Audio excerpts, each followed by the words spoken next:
Então vamos começar a falar sobre os explicadores globais, né? Então é um vídeo, esse vai ser um vídeo bem curto, só como introdução desse tipo de modelo. Então basicamente os modelos globais eles descrevem, né, o comportamento esperado do modelo de predição, como é que é o comportamento geral dele para fazer o processo de decisão, né? E você pode utilizar esse tipo de modelo para tanto para entender o seu comportamento, e isso a gente já vai ver no próximo vídeo, quando a gente vê uma aplicação visual de explicação de um modelo de forma global. Também pode ser usado para debugar, né, e encontrar contra-exemplos. São dois casos muito parecidos, né? O debugar e você tentar encontrar, olha, onde exatamente meu modelo falha, né? Será que eu consigo identificar um ponto em que que eu consiga atacar o meu modelo e fazer ele errar? Quando que ele erra, como que ele erra e por quê, né? E o encontrar contra-exemplos pode ser útil, por exemplo, quando você quer tentar mudar uma predição, né? E não por má intenção, né? Vamos pensar, por exemplo, análise de riscos de crédito. Então tem um modelo que vai falar, olha, quanto que o banco pode emprestar para certa pessoa de acordo com certos atributos, como quantas vezes você teve que pagar juros no cartão, qual o seu ganho mensal, qual o seu gasto mensal, quantas compras você faz, quantos cartões você tem e diversos outros fatores, né? Se você tem uma explicação global desse sistema, você pode usar essa informação para você tentar maximizar o seu ganho, né, o seu empréstimo no banco, né?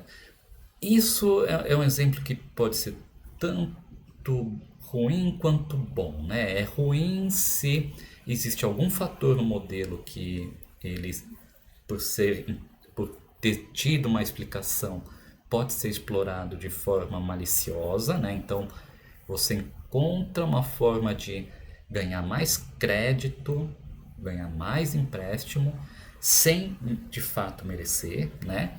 Mas por outro lado, também pode ser uma forma da pessoa ter um objetivo de como se reeducar financeiramente para conseguir atingir o score necessário, né? E claro, eu dei esse exemplo justamente porque tem esses dois contrapontos aqui, né? E tem um terceiro fator também que você pode tentar identificar fatores no seu modelo que fazem com que ele prejudique certas pessoas, né? Então, olha, ele está usando um atributo aqui que deveria ser protegido e está reduzindo o crédito desse grupo de pessoas por discriminação, né? Por algum fator nesse grupo que não necessariamente implica em elas terem uma chance maior de não pagar a dívida, mas por conta de algum viés na base de dados, né? Então, é um exemplo legal por causa disso, porque tem esses três contrapontos aqui em que o uso de encontrar contra-exemplos pode ser interessante. Bom, o que a gente vai ver nas próximas aulas? Então, a próxima aula eu vou falar do gráfico de dependência parcial, que vai descrever o efeito marginalizado de um certo atributo na predição, ou seja, como que cada atributo se comporta para o efeito de predição, né? Para você mudar a sua predição. O gráfico de acumulados efeitos locais, que é similar ao gráfico de dependência parcial, é a mesma ideia, tá? Só que ele é ideal para quando você tem dependência nos atributos. A gente vai ver o porquê nas próximas aulas, né? Tem a interação de atributos que a gente usa para quantificar o quanto uma predição é feita através de um conjunto de atributos, ou seja, você tem que olhar para mais de um atributo ao mesmo tempo para entender como que o modelo gera uma predição. Tem a decomposição funcional que decompõe a predição em pequenas partes para facilitar a interpretação.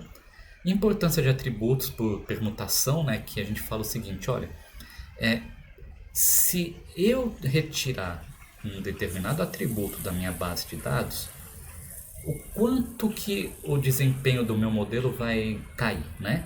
Deve cair. E se cair, quanto que cai? Aquele atributo que faz com que caia muito é um atributo importante, né? Porque se eu tirar aquele atributo, ele perdeu uma grande fatia do poder de predição.